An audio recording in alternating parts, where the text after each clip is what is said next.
Hi folks, I had a bit of a dilemma. My cooker hob extractor fan packed in. This is a new one. But what did I do with the old one?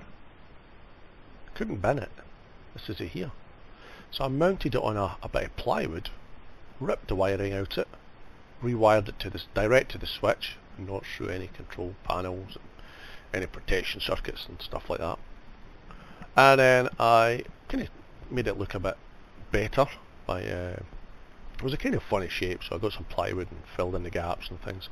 Put a little switch, the switch that used to run the extractor, onto that wood. As you can see, it looks pretty good. It's got a charcoal filter built in, so that will remove any fumes and smoke, as you can see here with some burning paper.